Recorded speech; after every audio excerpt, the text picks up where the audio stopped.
Republic sa Barangay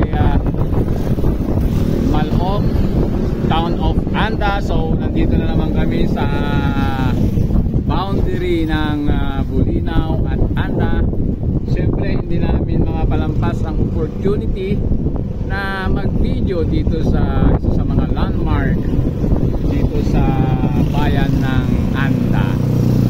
Okay, gusto ko pong makita ang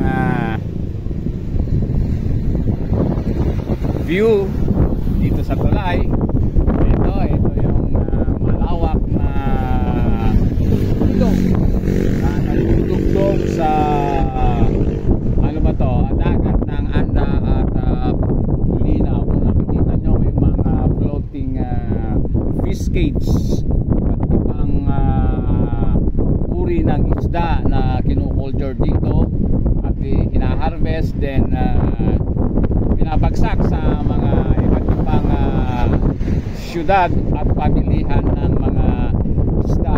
So may mga bangus, malaga at iba pa. So ito yung view dito. This is left side part of the bridge.